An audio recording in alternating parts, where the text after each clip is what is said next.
Chapter 3. Logic. The Stoics had a tremendous reputation for logic. In this department they were the successors, or rather the supersessors, of Aristotle. For after the death of Theophrastus, the library of the Lyceum is said to have been buried underground at Skepsis until about a century before Christ, so that the Organon may actually have been lost to the world during that period. At all events, under Strato, the successor of Theophrastus, who specialized in natural science, the school had lost its comprehensiveness. Cicero even finds it consonant with dramatic propriety to make Cato charge the later Peripatetics with ignorance of logic. On the other hand, Chrysippus became so famous for his logic as to create a general impression that, if there were to be a logic among the gods, it would be no other than the Chrysippian. But if the Stoics were strong in logic, they were weak in rhetoric. This strength and weakness were characteristic of the school at all periods. Cato is the only Roman Stoic to whom Cicero accords the praise of real eloquence. In the dying accents of the school, as we hear them in Marcus Aurelius, the imperial sage counts it a thing to be thankful for that he had learnt to abstain from rhetoric, poetic, and elegance of diction. The reader, however, cannot help wishing that he had taken some means to diminish the crabbedness of his style. If a lesson were wanted in the importance of sacrificing to the Graces, it might be found in the fact that the early Stoic writers, despite their logical subtlety, have all perished, and that their remains have to be sought for so largely in the pages of Cicero. In speaking of logic as one of the three departments of philosophy, we must bear in mind that the term was one of much wider meaning than it is with us. It included rhetoric, poetic, and grammar, as well as dialectic, or logic proper, to say nothing of disquisitions on the senses and the intellect, which we should now refer to psychology. The school, it has been said, was weak in rhetoric. Nevertheless, Cleanthes wrote an art of rhetoric, and so did Chrysippus, but such as Cicero could recommend to the perusal of anyone whose ambition was to hold his tongue. They followed the well-established division of rhetoric into deliberative, judicial, and demonstrative, recognizing that the ends of public speaking are to sway the counsels of men, or to plead the cause of justice, or to put forward some person or thing as an object of praise or blame. Among the requisites of the orator, they enumerated invention, style, arrangement, and delivery. A fifth requisite, namely memory, is usually added, for the other equipments are of little use to the orator, if there be not memory to retain the thought, language, and arrangement. Another point on which the Stoics followed established tradition was in the analysis of a speech into preface, narration, controversial matter, and conclusion. With regard to invention, Cicero complains of the Stoics for their neglect of it as an art. They had nothing corresponding to the topics of Aristotle to supply material for dialectic, nor any orator's vade-mecum, such as the later art of Hermagoras, which almost saved people the trouble of thinking. Logic as a whole being divided into rhetoric and dialectic, rhetoric was defined to be the knowledge of how to speak well in expository discourses, and dialectic as the knowledge of how to argue rightly in matters of question and answer. Both rhetoric and dialectic were spoken of by the Stoics as virtues, for they divided virtue in its most generic sense in the same way as they divided philosophy into physical, ethical, and logical. Rhetoric and dialectic were thus the two species of logical virtue. Zeno expressed their difference by comparing rhetoric to the palm and dialectic to the fist. Instead of throwing in poetic and grammar with rhetoric, the Stoics subdivided dialectic into the part which dealt with the meaning and the part which dealt with the sound, or, as Chrysippus phrased it, concerning significance and significates. Under the former came the treatment of the alphabet, of the parts of speech, of solecism, of barbarism, of poems, of amphiboles, of metre and music, a list which seems at first sight a little mixed, but in which we can recognize the general features of grammar, with its departments of phonology, accidence, and prosody. The treatment of solecism and barbarism and grammar corresponded to that of fallacies and logic. With regard to the alphabet, It is worth noting that the Stoics recognize 7 vowels and 6 mutes. This is more correct than our way of talking of 9 mutes, since the aspirate consonants are plainly not mute. There were, according to the Stoics, 5 parts of speech: name, appellative, verb, conjunction, article. Name meant a proper name, and appellative a common term. There were reckoned to be 5 virtues of speech: Hellenism, clearness, conciseness, propriety, distinction. By Hellenism was meant speaking good Greek. Distinction was defined to be a diction which avoided homeliness. Over against these there were 2 comprehensive vices: barbarism and solecism, the one being an offense against accidents, the other against syntax. One does not associate the idea of poetry much with the austere sect of the Stoics. Still, it should be remembered that the finest devotional utterance of paganism is Cleanthes' hymn to Zeus, and that Aratus among the Greeks, and among the Romans Manilius, Seneca, Persius, and Juvenal, may be set down to the credit of the school. Amphibole was defined as diction which signifies 2 or more things in the strict prose sense of the terms and in the same language. It was thus a general name for ambiguity. We come now to that part of dialectic which deals with the meaning, not with the expression, and which answers to our logic. The Stoics were far from taking that confined view of logic which would limit it to mere consistency and deny its relation to truth. They defined dialectic as the science of what is true and false, and what is neither the one nor the other. Under the last head would come a question. Ancient logic was essentially concerned with this as being conducted by way of question and answer. From the wide point of view of the Stoic definition of dialectic, it is evident that the problem of the canon and criterion of truth presents itself as fundamental, and that definition also becomes a matter of great importance as being concerned with ascertaining the real nature of things.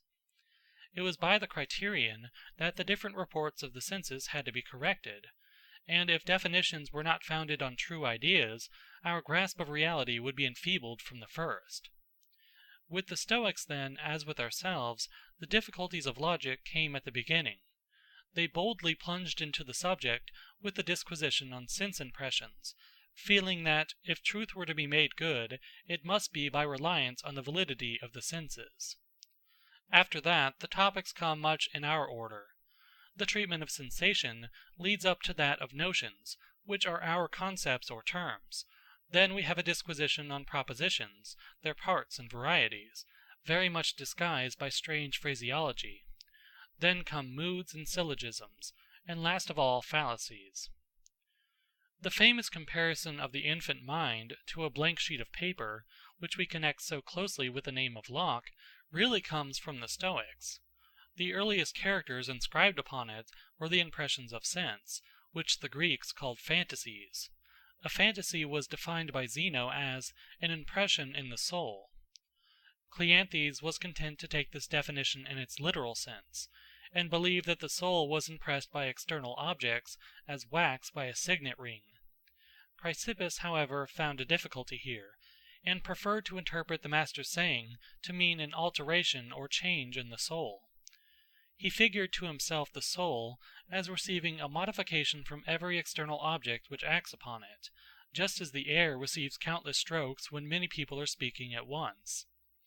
Further, he declared that in receiving an impression the soul was purely passive, and that the fantasy revealed not only its own existence, but that also of its cause, just as light displays itself and the things that are in it. Thus, when through sight we receive an impression of white, an affection takes place in the soul, in virtue whereof we are able to say that there exists a white object affecting us. The power to name the object resides in the understanding. First must come the fantasy, and then the understanding, having the power of utterance, expresses in speech the affection it receives from the object. The cause of the fantasy was called the phantast, e.g., the white or cold object. If there is no external cause, then the supposed object of the impression was a phantasm, such as a figure in a dream, or the Furies whom Orestes sees in his frenzy. How then was the impression, which had reality behind it, to be distinguished from that which had not? By the feel, is all that the Stoics really had to say in answer to this question. Just as Hume made the difference between sense impressions and ideas to lie in the greater vividness of the former, so did they. Only Hume saw no necessity to go beyond the impression, whereas the Stoics did.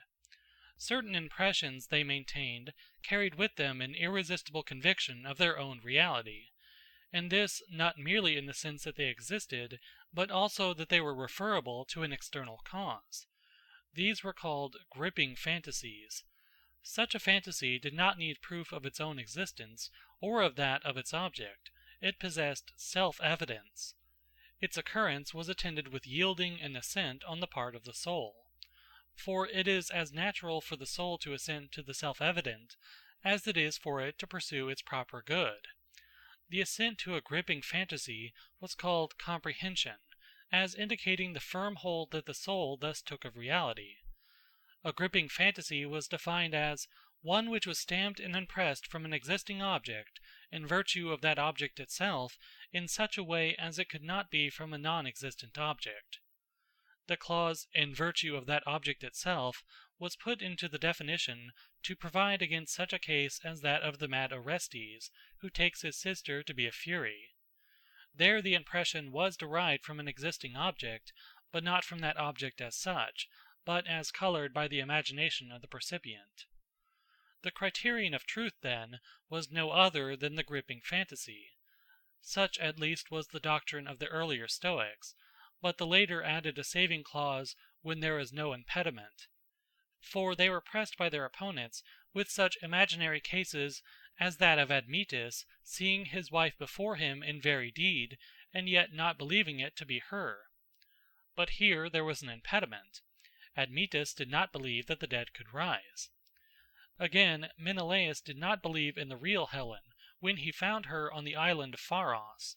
But here again there was an impediment, for Menelaus could not have expected to know that he had been for 10 years fighting for a phantom. When, however, there was no such impediment, then, they said, the gripping fantasy did indeed deserve its name, for it almost took men by the hair of the head and dragged them to assent. So far we have used fantasy only of real or imaginary impressions of sense. But the term was not thus restricted by the Stoics, who divided fantasies into sensible and not sensible. The latter came through the understanding, and were of bodiless things, which could only be grasped by reason. The ideas of Plato, they declared, existed only in our minds. Horse, man, and animal had no substantial existence, but were phantasms of the soul. The Stoics were thus what we should call conceptualists. Comprehension, too, was used in a wider sense than that in which we have so far employed it. There was comprehension by the senses, as of white and black, of rough and smooth, but there was also comprehension by the reason of demonstrative conclusions, such as that the gods exist, and that they exercise providence. Here we are reminded of Locke's declaration: "'Tis as certain that there is a God, as that the opposite angles made by the intersection of two straight lines are equal." The Stoics indeed had great affinities with that thinker, or rather he with them. The Stoic account of the manner in which the mind arrives at its ideas might almost be taken from the first book of Locke's Essay. As many as 9 ways are enumerated, of which the first corresponds to simple ideas. 1. By presentation, as objects of sense. 2. By likeness, as the idea of Socrates from his picture. 3. By analogy, that is, by increase or decrease, as ideas of giants and pygmies from men, or as the notion of the center of the earth, which is reached by the consideration of smaller spheres. 4. By transposition, as the idea of men with eyes in their breasts. 5. By composition, as the idea of a centaur. 6. By opposition, as the idea of death from that of life. 7. By a kind of transition, as the meaning of words and the idea of place. 8. By nature, as the notion of the just and the good. 9. By privation, as handless. The Stoics resembled Locke again in endeavouring to give such a definition of knowledge as should cover at once the reports of the senses and the relation between ideas. Knowledge was defined by them as a sure comprehension, or a habit in the acceptance of fantasies which was not liable to be changed by reason. On a first hearing, these definitions might seem to be limited to sense knowledge, but if we bethink ourselves of the wider meanings of comprehension and of fantasy, we see that the definitions apply, as they were meant to apply, to the mind's grasp upon a force of a demonstration no less than upon the existence of a physical object. Zeno, with that touch of oriental symbolism which characterized him, used to illustrate to his disciples the steps to knowledge by means of gestures. Displaying his right hand with the fingers outstretched, he would say, "That is a fantasy." Then, contracting the fingers a little, "That is assent." Then, having closed the fist, "That is comprehension." Then, clasping the fist closely with the left hand, he would add, "That is knowledge." A notion, which corresponds to our word concept, was defined as a phantasm of the understanding of a rational animal. For a notion was but a phantasm as it presented itself to a rational mind. In the same way, so many shillings and sovereigns are in themselves but shillings and sovereigns, but when used as passage money they become fair. Notions were arrived at partly by nature, partly by teaching and study. The former kinds of notions were called preconceptions, the latter went merely by the generic name. Out of the general ideas which nature imparts to us, reason was perfected about the age of 14, at the time when the voice, its outward and visible sign, attains its full development, and when the human animal is complete in other respects, as being able to reproduce its kind. Thus reason, which united us to the gods, was not, according to the Stoics, a pre-existent principle, but a gradual development out of sense. It might truly be said that with them the senses were the intellect. Being was confined by the Stoics to body, a bold assertion of which we shall meet the consequences later. At present it is sufficient to notice what havoc it makes among the categories. Of Aristotle's 10 categories, it leaves only the first, substance, and that only in its narrowest sense of primary substance. But a substance, or body, might be regarded in 4 ways. 1. Simply as a body. 2. As a body of a particular kind. 3. As a body in a particular state. 4. As a body in a particular relation.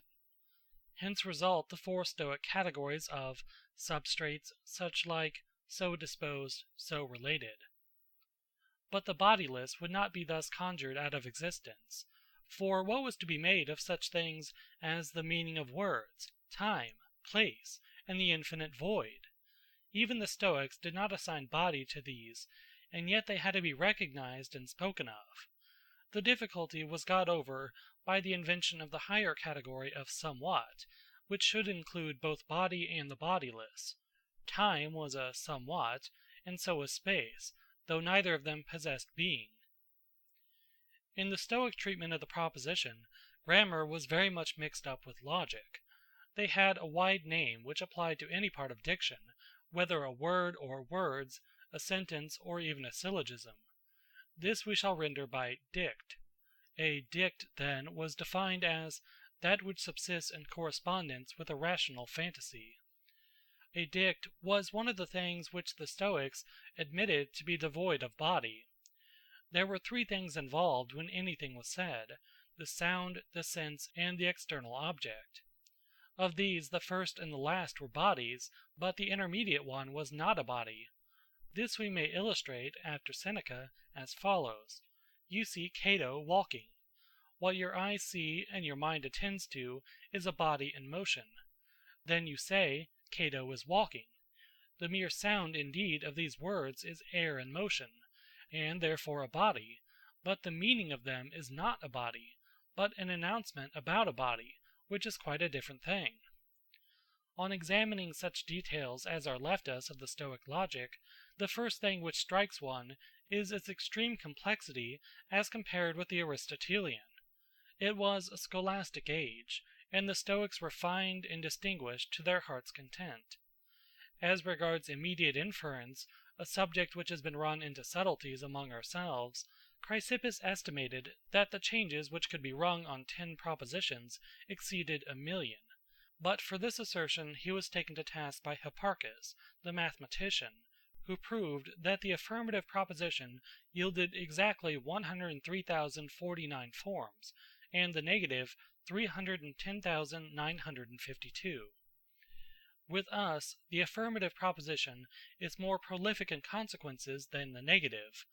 But then, the Stoics were not content with so simple a thing as mere negation, but had negative, arnetic, and privative, to say nothing of supernegative propositions. Another noticeable feature is the total absence of the 3 figures of Aristotle, and the only moods spoken of are the moods of the complex syllogism, such as the modus ponens in a conjunctive. Their type of reasoning was, if A, then B, but A, therefore B. The important part played by conjunctive propositions in their logic led the Stoics to formulate the following rule with regard to the material quality of such propositions. Truth can only be followed by truth, but falsehood may be followed by falsehood or truth. Thus, if it be truly stated that it is day, any consequences of that statement, e.g. that it is light, must be true also. But a false statement may lead either way. For instance, if it be falsely stated that it is night, then the consequence that it is dark is false also. But if we say, the earth flies, which was regarded as not only false, but impossible, this involves the true consequence that the earth is.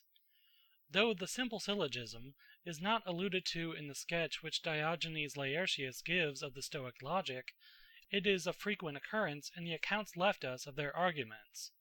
Take, for instance, the syllogism wherewith Zeno advocated the cause of temperance. One does not commit a secret to a man who is drunk. One does commit a secret to a good man. Therefore a good man will not get drunk. The chain argument, which we wrongly call the Sorites, was also a favorite resource with the Stoics. If a single syllogism did not suffice to argue men into virtue, surely a condensed series must be effectual. And so they demonstrated the sufficiency of wisdom for happiness as follows. The wise man is temperate. The temperate is constant. The constant is unperturbed. The unperturbed is free from sorrow. Whoso is free from sorrow is happy. Therefore the wise man is happy. The above will serve as a specimen of the purely verbal arguments which the Stoics were pleased to put forward.